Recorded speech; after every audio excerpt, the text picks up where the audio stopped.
Why don't you introduce the podcast this time, Markus? You can go ahead and do it. Well, my name is Cdale and this is Markus, and we have a special guest with us tonight. We have Tyrel Johnson from Billings, Montana, and you are a sculptor. Yes, I am. You are now listening to Falling Out Radio.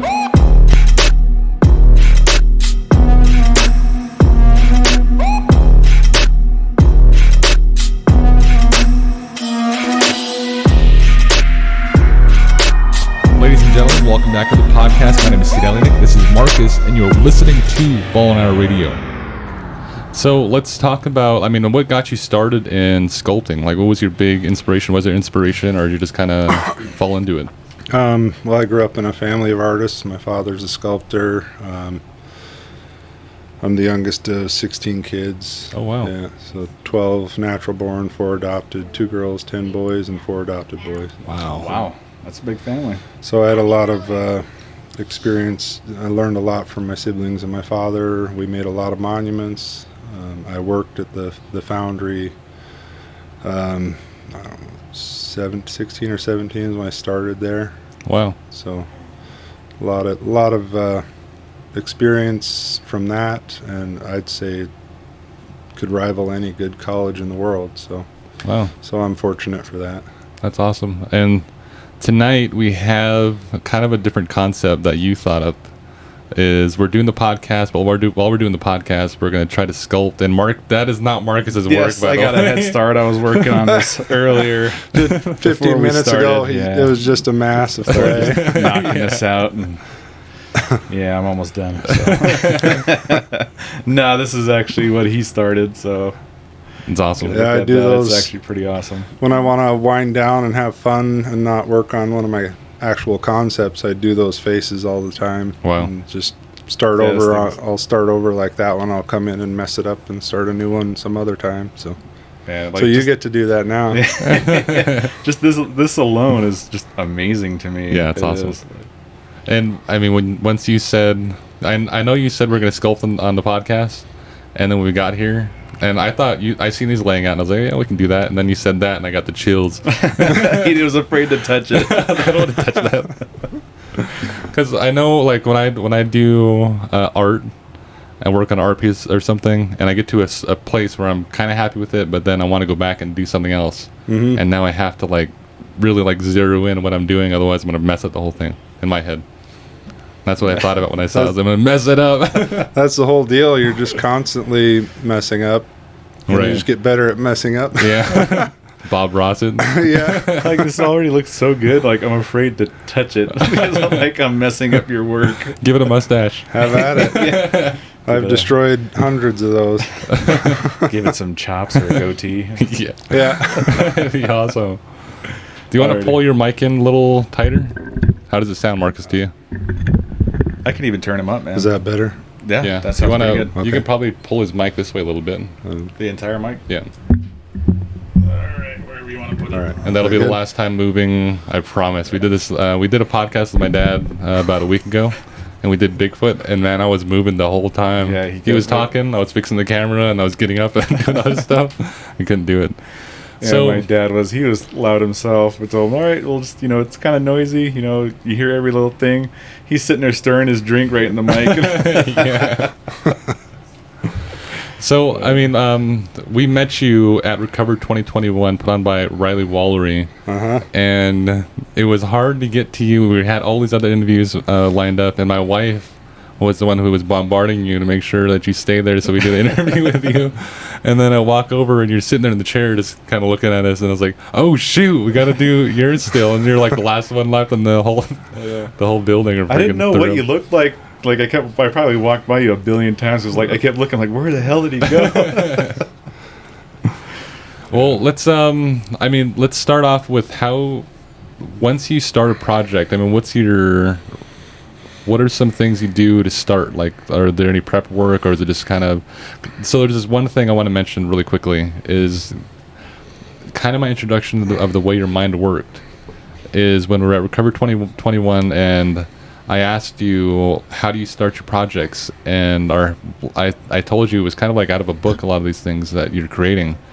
And you said, well, maybe I'll start an ox horn and And I was like, okay, cool. So an ox horn's awesome. And then then you went a step further. You're like, but it'll be a girl trapped inside of an ox horn. Yeah. And I was like, It's mind blown. Huh?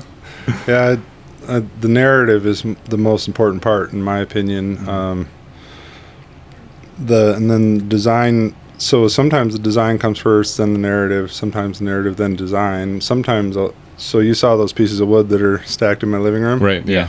Those sit there until something comes, because those are like special pieces of wood. And so, like Undivided Love here, that was that way. I set a big slab of wood against the wall, and one day that idea came. Wow. But otherwise, sometimes it just pops in my head while I'm out somewhere else, and then I have to kind of reverse engineer it out of here. Right. So that's the process. And we talked at the art show, and I asked you if you ever wanted to do a podcast, or actually do a. I don't think I asked you, actually. I think you asked. You mentioned that you wanted to do a video project of where you were working on an art piece, and you wanted to work on the art piece or work on your sculpting, but you're talking about something totally different, or wrapping around back to that piece. And I was like, that would be an awesome video. So I still want to do that in another kind of format, another kind of way. I think it'd be kind of awesome to do something like that. But let's have Markus go trail on here while I haven't even started on my clay yet. Trail on the what? I don't know. What do you want to talk about? Let's get creepy. Yeah, I'm gonna do something creepy here. Like you see Cdale, he's really into, like, let's say aliens, UFOs, that kind of thing. And he wants so badly for aliens to be real. Like, yes. You know, if they're real, it's already in his mind. They're real. You know? And we're getting closer. So I'm like, yeah, like that thought, I was like, no, I think that too. Like, yeah, there's probably something out there, but I don't know in the way that people think. I think there probably is something alive out there, but not like humanoid type freaking lizard man. Well, Like, this is the first time. but The first time I'm hearing this, Markus. so when it comes to, like, you're fired from the pod. When it comes to, like, UFOs and stuff, like, I'm like, yeah, okay, I've seen some pretty weird things myself, but he's like, aliens, and me, I'm like, no, it's the government, man. So we're like kind of like a little different in our thoughts, but I'm somewhere in the middle there. Yeah. Well, I mean, now it's government's always there. I mean, especially the UFOs. There's always got to be something going on there. But I mean, I love aliens, but they scare the hell out of me. So like so we did a research. We were researching one night, and Markus was there, and we're doing one on Men in Black, and we were up late at night, and we're watching these YouTube videos at my house, and we're watching these Men in Black videos, and we're fine, totally fine, and then all of a sudden we just kind of felt kind of creepy in the house, and then he left, and I woke up the next day, and I turned on the TV, and there's still YouTube was up, and I was like, oh geez, like this, I'm home alone too. And then I actually had my son with me, and he woke up, and I usually put on like Bob's Burgers or something, and I go to the room, and I have this creepy feeling already now because I just remember that video we watched the night before, and I get in there, turn on Bob's Burgers, and for some reason the coloration on them is like really discolored. And it's like on the TV? Yeah, it's like the menu and everything was fine. I got to Hulu, Bob's Burgers, and it was opaque, like their skin color. And their eyes were like the eyes of Coraline. They're black. And I was like, what the deuce? And then I called, I think I called Lethea and told her about it. And I recorded it, and then I sent it to her, but I didn't save the video. Like, it just looked unsettling to him. Yeah, it was freaking scary. He thought the government were trying to creep him out. Yeah, they probably were messing with you. Like, yeah, they're gonna use Bob's Burgers to creep you out. Possible they would. Like, really, you're getting creeped out by Bob's Burgers? Yes.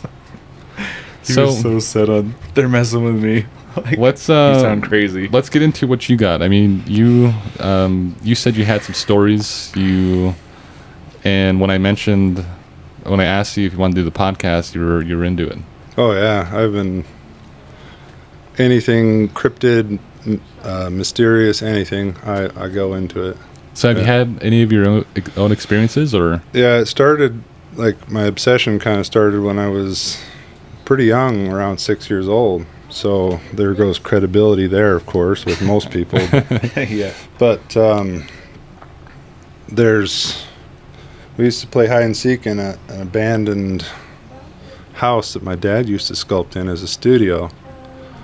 And there was kind of an upstairs loft where the stairs led, and that's it. And then there was an attic, and then there was a window that went out onto the roof, but that was a hinged piece of plywood. Right. So, and we used to always climb out on the roof there, which at 6-year-old probably not the wisest thing, but we're all running along, and I'm having one of those, hey guys, wait up for me kind of moments, and all of a sudden I hear that window hit the wall up there. It swung open. And I look up, and there was what now I can only describe as a juvenile Bigfoot. So, Oh, wow. and it was looking right at me. It filled the frame. It was pretty good size for what I gathered, age-wise at the time. I didn't have a clue what I was looking at. Yeah. So I ran as fast as I could to get my siblings, and I was like, hey guys, I saw something scary. And But this was in the house? it was in the house where we were going to go play hide and seek. Whoa. Oh, God. And so so they all said I was imagining something, or one of our older brothers was messing with us. And I was like, there's no way. It's not even possible. Yeah. And so we go in, we're playing hide and seek, and I hide in a closet in the furthest possible location from that staircase where I saw that. And I hear this scream, and it was pretty loud. I was like, more scared, obviously. So I run up the stairs where everyone's at. And apparently my niece, Anna, she said she had seen some red eyes Oh, geez. in the attic. So the attic was right next to that window. And it was just an open door frame. Yeah. And it was pitch black in there aside from the ambient light. And there, it was just rafters. And no one's seeing it. And I say, Anna, where is it? Point to it. And she points straight back. And there they were. They were just like straight back. And I said, I see him. So someone's like, let's go back there. And I've always been, this is indicative of my personality. I headed straight for the eyes. But I'm walking across rafters. Yeah. And so I had to, every 2 feet you have a rafter. So I had to watch where I was walking. And then at some point I get kind of scared, and I get, like that hair on your neck kind of feeling. It And I'm like, stands up. oh shit. Yeah. So I look up, and there they are. I would say 2 rafters away. So 4 feet. Staring right at me. A little taller than me, of course. But they were bright red, and I have no way to describe it. To me, it's one of the most poignant memories of my childhood. Yeah. Aside from, a few neat memories, catching a bull snake with my brother, those kind of things. It's way up there. It's one of those that just always stick with you. There's no way, and that's why it's just stuck. That's why I kind of dove into Bigfoot, which happened later. So I'm here staring at these red eyes, and I turn to my brother Johnny. He's over by the chimney. I said, Johnny, they're right in front of me. And I don't know if he got scared or if he just thought better of it, but he's like, we should go back. So I'm like, all right. I'm his little brother. Yeah. So I turned my back to these red eyes and this thing that I'd already seen, which when I saw it in the window, I still, even thinking about it, it just felt like a kind experience, kind demeanor. Yeah. Right. And so I turned my back and I start walking, looking down at the rafters, and I was scared then, for sure. I Wow. would be too. But made it back, and that was it. And then, I don't know, I was always into animals, you name it, and watched a lot of Discovery. And one day on Discovery Channel, they had the Patterson film, and when I saw that footage, I was like, that is what I saw. I saw a baby version of that. Same face, everything. It was just like this experience I had was real, because I had been convinced that it wasn't, Yeah. that it was a prank or something. And Until I saw that, and it was like, that is what I saw. Wow. Every detail. Inside of the house, that is like something new. But it was an abandoned house. Oh, okay. So that makes more sense. Right. So yeah. my dad would sculpt in there, but we had the foundry up the street, and he spent, obviously a lot of time there. And I'm not even sculpting. So yeah, it was profound, and no one could ever convince me otherwise. But Yeah. and obviously I've gone into down the rabbit hole as far as that's concerned. Yeah, like it always leads to that, man. You start getting into it, start looking into it, and then you're just lost in it. Man, hours upon hours on YouTube. And man, we used to research. Well, we didn't research at the time. We were just freaking into this creepy stuff, and we would always sit around our computer at our old house, and we would search nothing but ghost videos. Both of you at the same time? Yeah, Nice. ghost videos. And At one point, there was 15, 20 of us in one room crowded around us because we went like so far into YouTube and stuff. It was like the black web. You had to click certain videos, and it's like a trail to get to videos you can't find. yeah, Mhm. So and you that's have how to it is try to- still. yeah. Oh, and yeah. if you Same try to thing. search it, Yeah. you're not going to find it. So we had to try to remember what videos we clicked on to get to these certain ones that were just, man, disturbing. Like really disturbing. So we had, when my oldest daughter was about 2, the house we lived in was really scary, haunted kind of scary. The owner of the house at the time, he told us that his sister lived there for years, but she would never inhabit the basement. Uh-huh. She wouldn't even go there. She wouldn't even go downstairs. So when we move in, we're like, oh, whatever, Yeah. But so our bedroom's downstairs. Always had an eerie feeling down there, especially when I was changing, because I had the dresser in this certain closet where I would change, a walk-in closet, and Yeah. but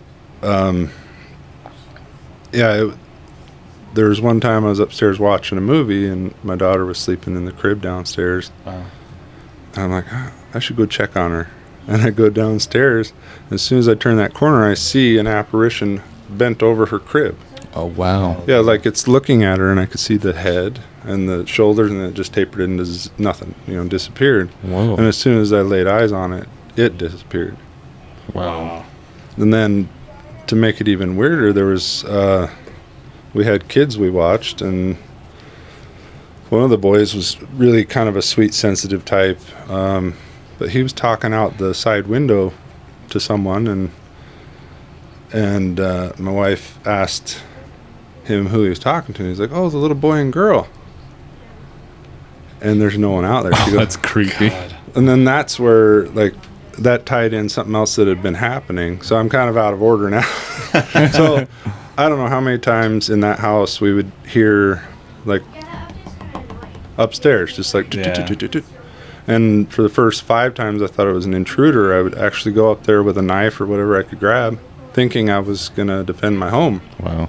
Never anything. So but it sounded like little children playing around. That actually reminds me of a story. I used to, I'd go hang out, with some friends, and one of my friends, he lived in this apartment building. It was like a townhouse, Uh-huh. and it was, in this big building, it was 2 townhouses, put together. So it was one building, 2 doors, and I remember we were hanging out there one night and just, playing Halo, stuff like that, hanging Halo. out, having some drinks and stuff, whatever. And his girlfriend, she had a little girl, but we were hanging out there, and I ended up staying the night there. I was like, I got a little too buzzed up, like didn't want to go, Woke up the next morning, and everybody was in the living room, and they're like, oh, we're gonna go grab something to eat, man. What do you want? And so they went to go get Subway, and I was like, yeah, I'll hang out here. I just kind of sat there on the couch, and I could hear his her girl playing upstairs, and the bathroom was upstairs. So I went up there, and the bathroom was right here, and her bedroom's right there, and the door was cracked about maybe 6 inches wide, and I could see her in there playing, grabbing some toys and stuff. And I go in the bathroom, and after that I just walk back downstairs, and I can hear her playing up there. And they finally get back maybe about 25 minutes later, and I was like, oh, your girl woke up, she's up there playing. And they kind of look at each other and look at me, and they said, she's not here.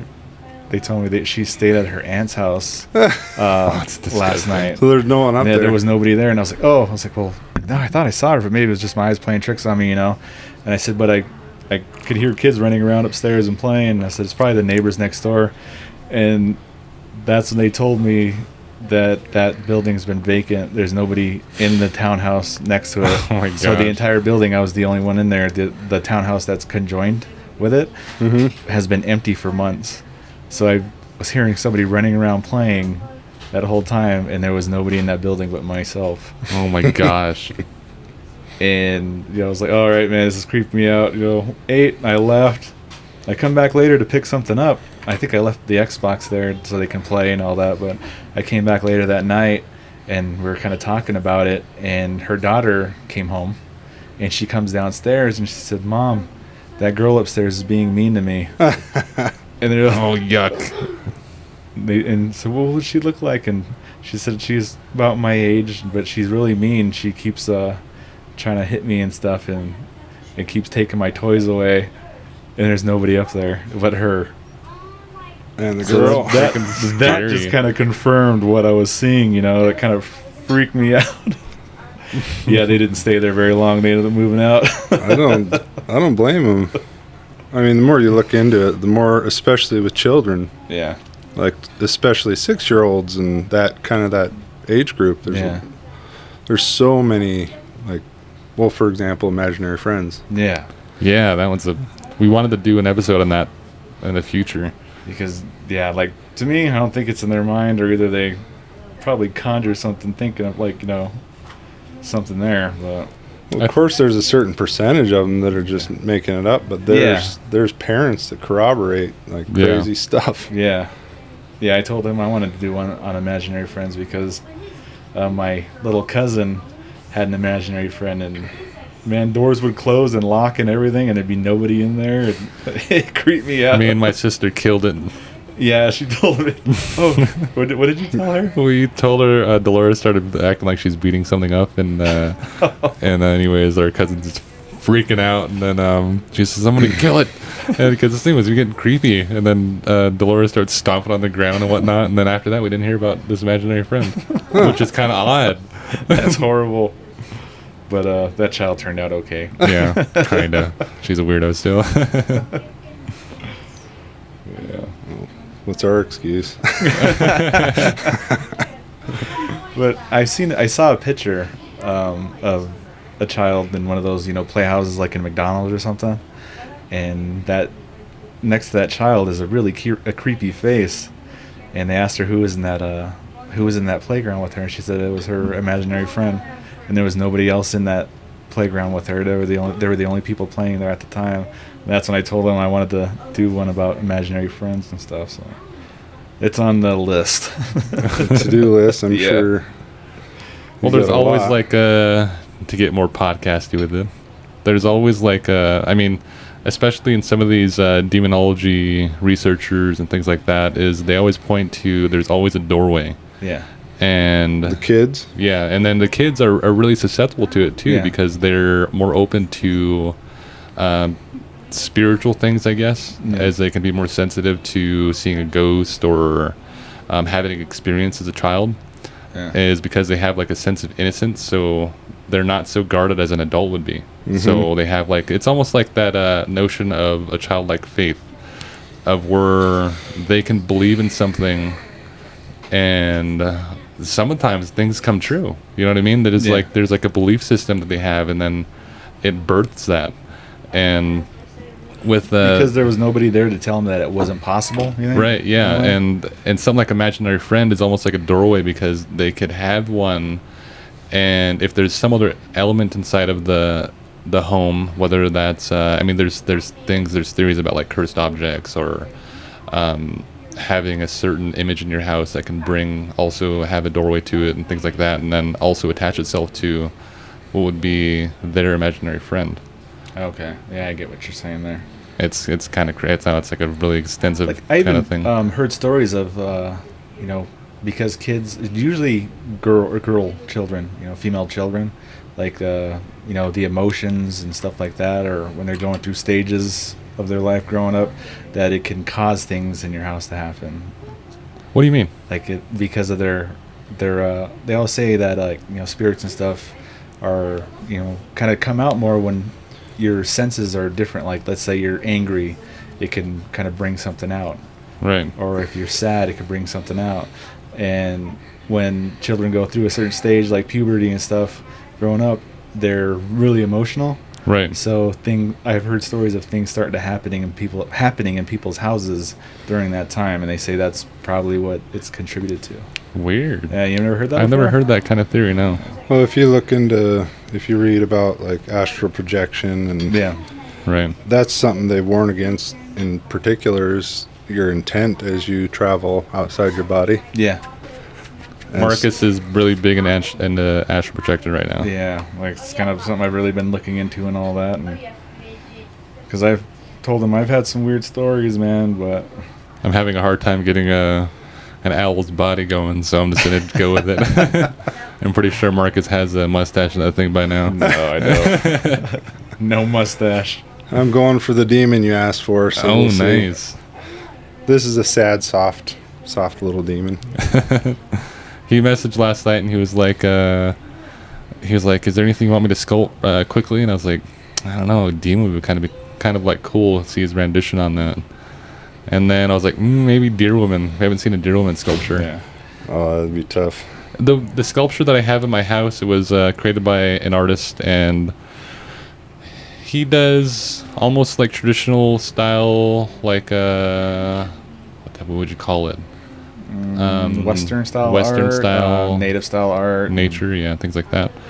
And he has a mind for. We didn't know this until we saw that picture, as we knew him for a while, and then we started going through his Facebook his Facebook fan page, and then that picture popped up with Deer Woman, but she wasn't finished yet. It would just look like an alien, and I was like, "Whoa, that's freaking awesome!" And then I asked him, that's the one you sent me was his. yeah, Okay. and I wanted to buy that one, and then he just ended up giving it to us Nice. for moving. And I was like, "Oh, cool, thanks." And he also painted us a picture for our family. There was like 3 horses at the time. We only had like three of us at the time, and painted us a picture. And then he gave us that picture, and it was finished. And he added dreadlocks on it and design on the head. But he said when he had that, he would go to art shows around different reservations, and there was one in particular he went to, and he took that deer woman with him. And this elder of the tribe comes up at the art show, and she's totally freaked out by that thing. Because in Native American cultures, they have the thing about deer woman in some cultures, and she was freaked out about it and started speaking in her native language to him and started like getting mad at him. And I was like, that's the reason I wanted to get it. I was like, I want that painting. Isn't that kind of like Wendigo, or is that a whole different ball? It's what do you? I don't know. I don't think I've ever looked into a Wendigo. It's kind of like that, but it's just a little different. It's mostly about it's this creature that preys on the immoral, I guess you can say. Oh, right. So there's a story about somebody cheating on their wife or boyfriend or something. Yeah, and she then kind of punishes them. And then she kind of is like the punisher of that. Oh. Or if they commit like murder or something, she's the one that goes in there and is like the settler of that, I guess. Yeah. So that's kind of what she does. She just, what she does is she tries to tempt them and lure them into doing something wrong. And if they do it, she kills them. Just like a stupid idea. She kind of baits you and then like a North American siren. Yeah. That's actually the perfect word for it. So since you guys are native, have you looked into little people? And oh yeah, all the time. It's hard to find anything on it. Yeah, and we have we have family here who's Crow, and then we're actually enrolled in Washington, and called the Soxwell tribe, and it's a tribe of like 250 members, and it's mostly family. 300. 350. Yeah, now 320. 3something. That's and crazy. And down that way they have a thing called the Stick Indian. And we've heard this growing up, especially going down there and visiting as a kid. Yeah. And they'd always had this thing about the Stick Indian, and we didn't know too much about it until recently. And then now it kind of seems like that's a Bigfoot, the way they describe it. In some stories, the description is basically Bigfoot-like. Yeah, it's In weird. others, it's more cannibalistic creepy, like, I don't know That's how to switched off. describe it. But the little people, I actually have a painting from the same artist, and he painted. It's the crow version of Little People because that's like big down there because the Pryor Mountains is like all on Yeah. reservation. Caves Yeah, and they have. I mean, we hear stories all the time of altars that are down there right now still, Yeah. and that are little altars, and people go down there and actually leave tobacco on their altars and bring alcohol and things like Yeah, that. there's stories that things that still happen. I have a friend, and he swears that they've seen one. I think twice now. He always goes up to the mountains and stuff, and he was like, "No, I'm not lying." He described what happened and everything, and I told him I want to actually get his whole story and have it done on the podcast. And he swears, man. He swears he's seen one. Wow. So they're still being seen and everything. And I even met somebody up in Bridger, like outside of Bridger. He lives in the mountains, and he told me a crazy story that he was driving through this little road that goes in between these big, really tall rock walls, and they're nothing but caves. And he says he was driving home from the bar one night, and it was around midnight, and a rock hit his car.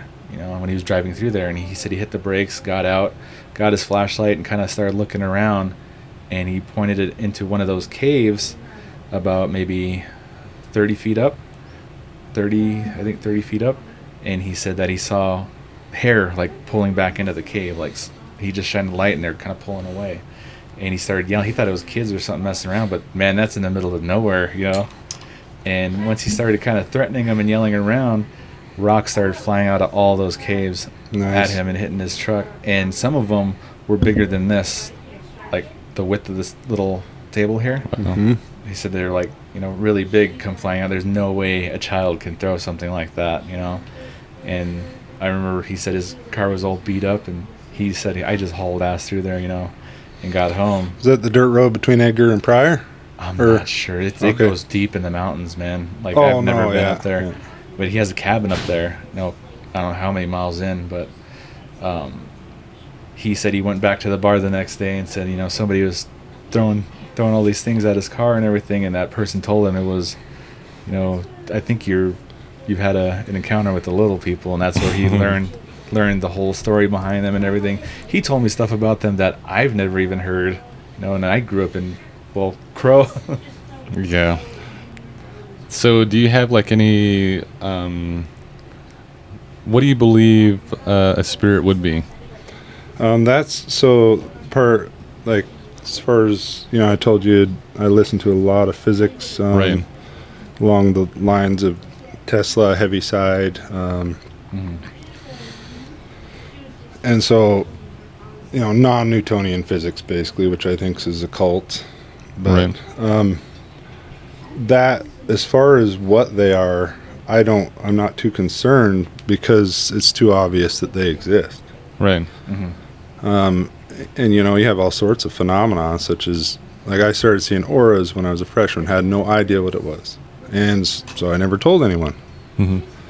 And it's clearly real, but it's never been studied. So as far as what it is, I'm not too concerned until people actually start doing research into the non-physical as opposed to this Newtonian obsession with what bumps together, Do you think, like in your mind, that because we were just talking about the government earlier, do you think they have their take on what a ghost is, or what a alien is, or a Bigfoot maybe?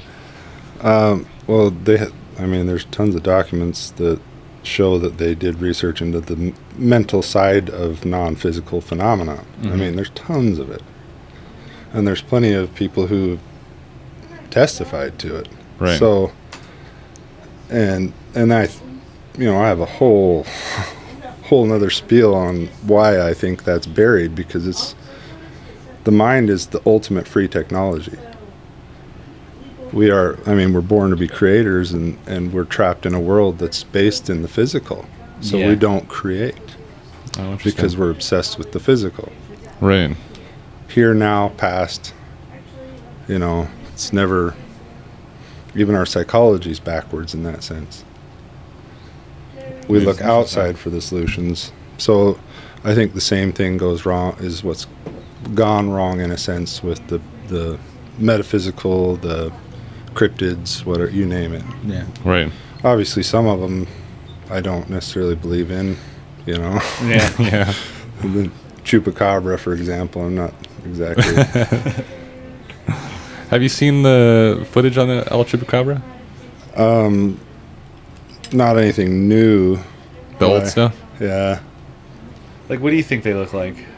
So that's the problem. It's become wildly within just so take eyewitness examples of Bigfoot. Yeah. Almost always somewhere in this same field. And then you got people like Jeff Meldrum, who are amazing for having the balls to stand up for it. But it's like, and then there's Native American legends, Native legends all over the world about Bigfoot. Yeah. Chupacabra is relatively new. Yeah. I guess it would be kind of new, wouldn't it? I think so, yeah. Yeah, it started in Mexico. Yeah. A lot of things start in Mexico. I was telling Cdale, I don't know if he actually had looked it up, but they say they actually found one and it wasn't what they thought it was. It wasn't like this big beast. What, El Chupacabra? Yeah, and it turned out to be some kind of canine type dog. Yeah. And it was like just a little dog that looks like a hybrid between a wolf and a coyote or something like that. Or a dog with mange. Yeah, a dog with mange. But after I saw that, I was like, okay, maybe it's real. I'm going to do this thing, and then you're going to do that. And then he's going to turn that thing around and be like, gosh damn it, look at this so much. Oh, I'm ending up with low-hanging fruit here. It looks like a mix between Underworld and Avengers. So it's kind of corny, typical face. So what's your favorite cryptid? Like what interests you the most? Obviously Bigfoot, but Bigfoot? Well, I mean, because of your experience, or? yeah, just because and then you've got. I mean, I forget his name, but there's a CIA fingerprint specialist that, in one of his areas of expertise, was primate fingerprints. Oh, really? And he studied the casts at Jeff Meldrum's place, and he said he didn't believe in them at all when he started, and then he said there's beyond a shadow of a doubt those are real prints. Interesting. Because he found anomalies such as broken metatarsals that impacted the way the foot shape was. Yeah.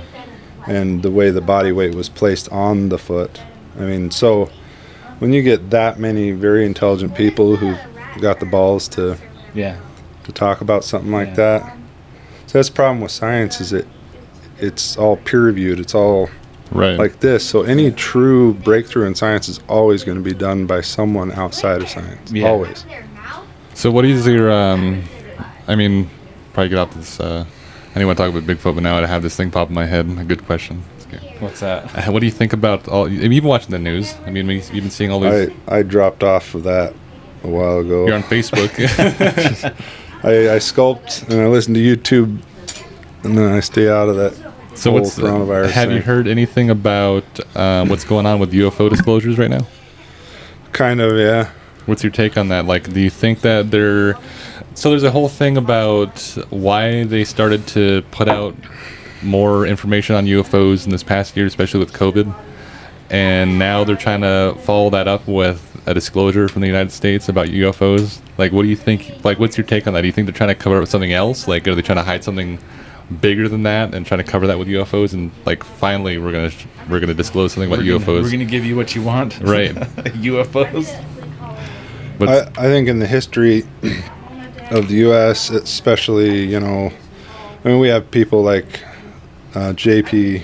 Morgan, the fraud guy, early Titanic, that guy. Nope. Early, Okay. one of the wealthiest men in American history. Right. They went on record talking about how they bought president. Oh, interesting. I mean, that's during Tesla's day, and as far as I'm concerned, pretty much everything that we are saddled with I guess anything that we're experiencing is a form of population manipulation in some sort of sense. But as far as the UFO disclosure, it's like, I mean, Stephen Greer was unacknowledged. We were talking about that earlier. Yeah. I kind of come around to his side of things, so it's kind of hard to put that in a... What's his side of things? Like, what's his take on it? That, the whole Roswell thing was real, and that it was reverse engineered, and now the government has them and has been using them for some time, and the disclosure is just a means for them to fabricate an attack on the public to create basically a 9/11 type, another 9/11, I but see. in a galactic scale. So, what do you think his motive or if the government was to do that, what their motive would be? That's the problem. That's where I get a little Iffy about it? Yeah, well, that's where, like I was talking about my golden calf theory, which would take hours to kind of sort out in my own words. Right. But I think it has a lot to do with the golden calf kind of behavior of powerful people. Because, the number one thing is, why would someone want all that money? It's not about money, so what is it? I mentioned J.P. Morgan because we did one of our first podcasts was... The Titanic. The Titanic, and then there's the this... Titanic conspiracy. Oh, there is? I've Yeah. never heard one about that. You haven't heard that? No. Well, let me fill you in. But it's J.P. Morgan was a wealthy investor. Well, he was like one of the wealthiest people back then, and he had his own fleet of ships called the Starline or something like that. Starliners or something like that. I can't remember. Anyways, the night of the Titanic sinking, J.P. Morgan, 11 miles out, already had a ship of his own, and he had it out there almost like just sitting there waiting for this to happen before it even happened. And there was a document that put him out there. No way. And before that, a couple weeks before that, he ordered, how many people were on the Titanic? Like over 1,200, something like that? I can't remember. It was quite a bit though. I know it happened in 1912, but he had, let's say he had 1,000 life jackets on board. Mm-hmm. And he made sure he had those. He made sure he had 1,000 blankets on board. The ship was empty. It just had a pilot or a captain on board. Yep. And it was his ship, and he sailed it out there. And not only that, he had made sure he had enough lifeboats. Yeah. And I think how it happened was JP, the captain of that ship, reported back to I don't know how they did that, but they got word back to the shore that an accident happened with the Titanic. Yeah. And it was before that was to actually happen, and then it happened. And the thing was that J.P. Morgan, not only did he own his Starliners, but he owned the Titanic, or he was an investor in the Titanic. And now J.P. Morgan's like this big old insurance thing, and they thought he was trying to commit insurance fraud back then. That's what I said. Yeah, I said it had to be insurance fraud. Sink the ship, save the people, and be the hero. Yeah. Well, I don't know if it was World War I or World War II, but Rothschild, the father, the antiquities dealer, he basically crashed the whole British stock market because he knew the outcome of a battle, so he reported the opposite of that. It hit the papers, stock market crashed, he bought up a vast majority of the stocks. Therefore, he technically took over Britain. Oh, wow. In theory. I don't know if all my facts are right. I believe you. No, I don't know the exact details, but it's that's cunning, and they've gotten more cunning since then. Right. But speaking of the Titanic, I got a question for you guys. Okay. Kind of doubles back on the We Are Creators, the 100th monkey. Ever gone into any of that? No, I have not. So scientists, I don't know, in the 60s, they realized that a group of monkeys in Africa start using something a certain way, a tool or something. They find out that down in South America, pretty soon, after a certain number of monkeys in Africa started using this tool, pretty soon they have this happening in South America, and it was coined the 100th monkey phenomenon or something like that. Interesting. But then you read books about the metaphysical, and you come across things like there was a book written about a boat described almost identical to the Titanic. It was called Titania or something. In a book. In a book prior to the Titanic. Titan. Yeah, there you go. Yeah. Oh yeah, that's right. And then not too long after that, the Titanic comes about, and the exact story plays out in real life. You know what happened? Is the what was this guy? He was the author of one of those books, and he also, I think he was, I don't know how many years. Do you know how many years ago or before the Titanic sank that book came out? Mm-mm. I think he was right along the time in that era of the Titanic, and they talk about this big, massive ship, Titan. And there was a lot of information in that book that was corresponding with what was happening with the Titanic at the time. Okay. What with insurance fraud and things like that. And you just reminded me of that. It's cool. That book was like basically almost like the blueprint to how how the Titanic and sank. the author of that book was also set to be on board of the ship, the Titanic, but called off sick the day of. A couple people did actually. Yeah, and a couple of smart people. And JP Morgan was also said to be scheduled to be on the ship, and he called off a couple days before sick. He wasn't sick. He was photographed in a different country with his mistress. Yeah, while that was happening. While the Titanic sank. So I guess he wasn't on the Starliner, but he was making sure that thing happened. Yeah, like predicted the Titanic, right? Yeah, the That's pretty speed, cool. where it crashed, How it everything. crashed. How many people are on board, I think, too. The description of the boat, everything was pretty much exact. Yeah. And then you find that is very common in a lot of, people who research that, there's a lot of that type of stuff that happens and that makes you wonder, like, so if some future device is talked about in a book, like Orwell or something, and then all of a sudden we're using it every day. I don't know.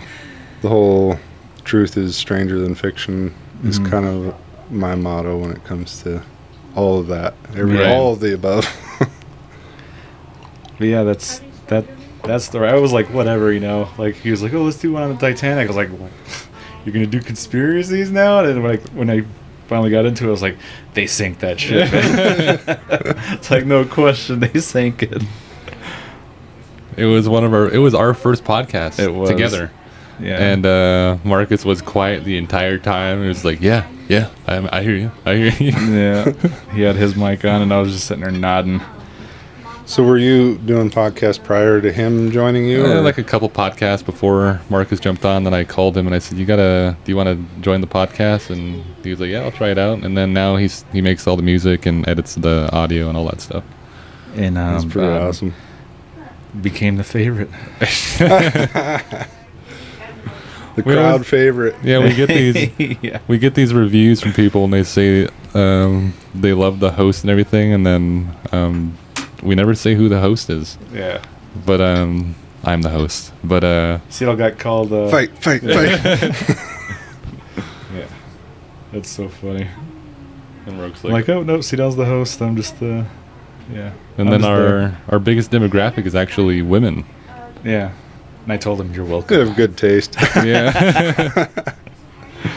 Mark's like, you're welcome. You're welcome. It's like they just want to see the freak show that is Marcus. That's because he's flexing all the time. Yeah. Yeah, I was like, yeah, well, why don't you go ahead and start trying to, share these and market that and whatever, and try to get the podcast going. And mostly women started getting on there, and I told them, yep, I told you. This is the best move you ever made, brother. Bringing this fella on. That's funny. But Man. we get some weird stories, though. We do. We get a lot of weird stories. Yeah, we do. From people reaching out. Yeah. I'm not sure if I want to put some ears in that thing or not. What do you think? Looks like a barn owl almost. What are you going to make? I was thinking about tufts? an owl. Yeah. Tufts, yeah. Yeah, like man, people stop me, all the time, and then they just start telling me these weird stories. Like, oh, you do that, those podcasts, those videos, and stuff like that. I'm like, yeah, that's me. And they just, oh man, I got a story, and then they start trailing on, man. But they get some pretty cool stories. I'm like, man, you want to jump on, record you? That's what they're like, I don't know, man. We always try to tell my story. We always try to get people on, but they always be scared. Yeah, they're always afraid. I was a little worried about expressing my personal opinions, given the fact that I'm an artist. But Right. Well, yeah. I guess you would probably express that with your art pieces, right? well, I mean, just like people thinking I'm a nut job is well, I guess what do they say? A scandal's better than not being known, in the art Yeah. world. It's better to be scandalous than to be unknown. But I don't know. Yeah, I always tell Cdale that. Well, even if it's a bad review or a bad comment, they're still there.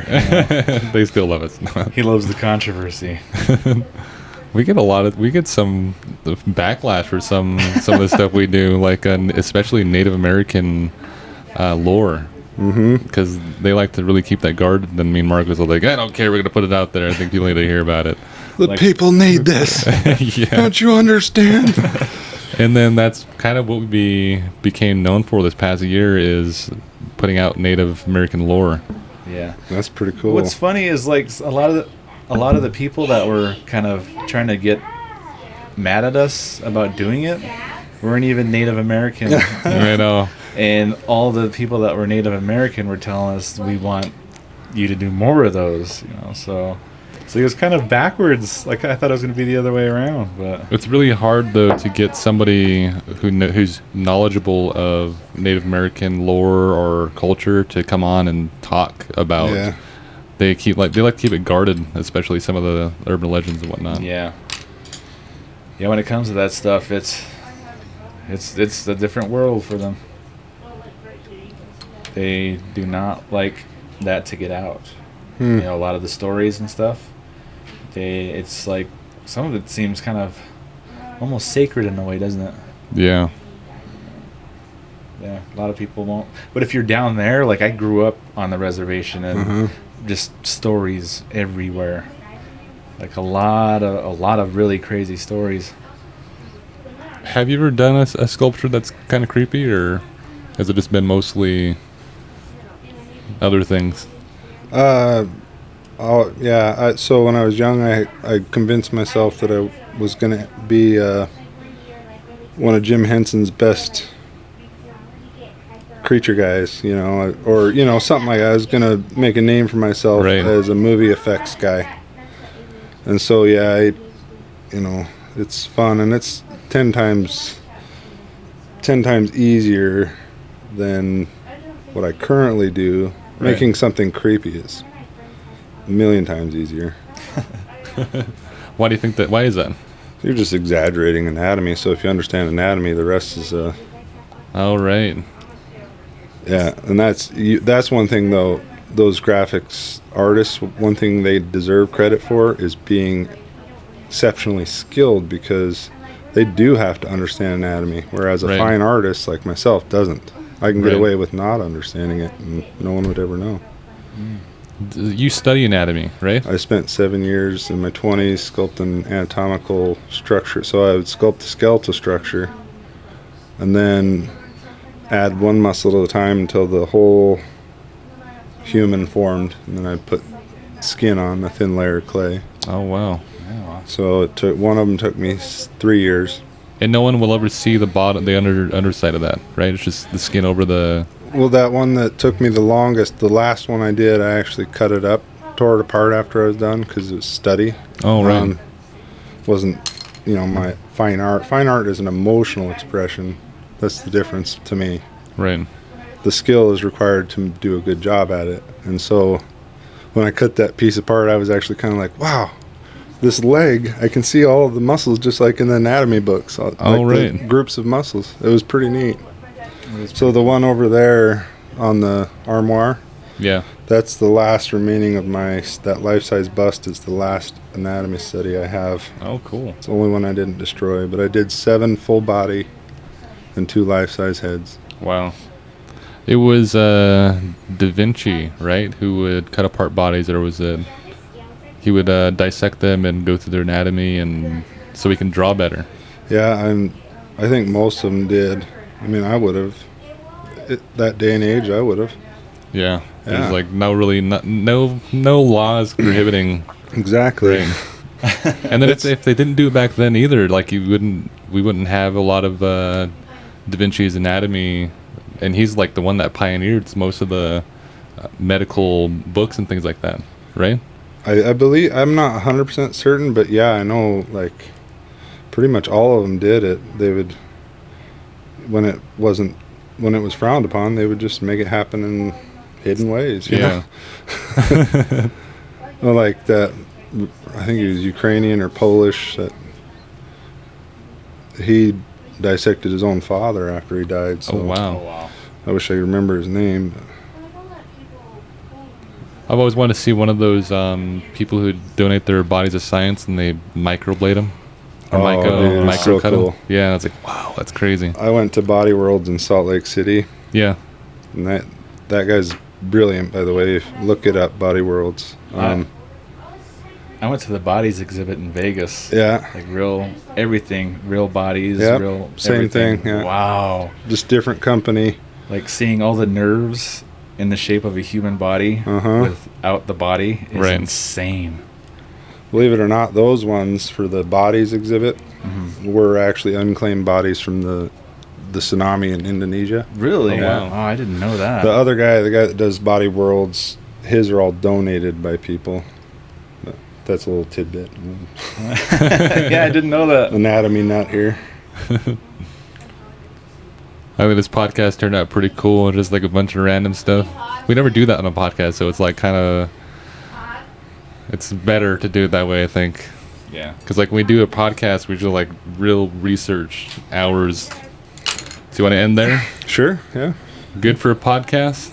I'm curious. I didn't look at Marcus's yet. I'm curious of what the hell he did. Yeah, what'd you do to my lady? I don't know. I just turned her in a half snake hook in there. That's freaking awesome. That took you an hour? I even got like I've added more to the eyeball and then made this eye snake-like, that eye human-like. And Nice. I Wow. didn't have a regular tongue coming out this way, but it looked kind of funny to me. I was like, no, I'll leave that leave that alone. And I I'm kind of almost hacked her ear off there oh, for the that's snake cool. ear. That's so- pretty cool. That's awesome. Then we got an owl. That. Yeah, the owl. What do you think? How did that do? Pretty good. It's hard to bust anything out in an hour. Yeah. That was I was afraid to touch it, for so For a long, half- and after I was like, nah, just go ahead and do it. for a half hour. This was much larger than it is now. The old whittling, Yeah, whittled just it shrink down. Well, this is awesome. I'm happy we did this. Yeah, and, me too. This was fun. and we hope to come back and do it again. I think that'd be Heck kind yeah. of cool, and do some more sculpting with you and get a. Are you in? Do you want to do the Halloween series with us this year? So I don't recall like any of the details, but heck yeah. Cool. Just sculpting. We need at least maybe like 4 pieces of something creepy, something we can put out every week on our podcast and Okay. point some fingers at you. Halloween, yeah. So my last show's in September. And what do you do for a lead up to that? We usually, leading up to that, we usually do the podcast, and then September time is when we start getting into more of the Halloweenish kind of feeling with the podcast, and then I'm surprised you didn't say Halloween. I know I don't want to say that this time, and then we kind of start promoting the artist like mid-September, or early September, Okay. and then get the hype up, and then the videos on Facebook. I think we're doing like 5,000 to 7,000 per video, something like that. Yeah. We're putting out, like a lot of videos that time, huh? The video, yeah. The Yeah. podcast is a little different. So it'll be something pretty cool to work on. Oh, so you want to sell the artist piece? Right, well, it's up to you. I mean, Yeah. you can just create the art piece, and then whatever you sell, it's your money. And Yeah, I'd whatnot. probably just do it for fun because, that's what I sell is the bronzes. And right, yeah, occasionally I'll do a one of a kind for a friend or Right. birthday or, Yeah. cool. so. I need something. Well, this has been an awesome experience, and we're gonna go through and show some of what we've done and what Marcus has done. butchered. I didn't do this whole thing. I just altered it a bit. So Tyrel, So nobody thinks I created this thing. like you actually did it. I know. Tyrel Johnson is on Facebook, right? You have a Facebook page? Yep, Tyrel Johnson Fine Art. Awesome. And we'll link those in the description on the podcasting platforms. My name is Cdale and This is Markus, and this is Tyrel Johnson, our special guest tonight, and you're listening to Fallen Hour Radio.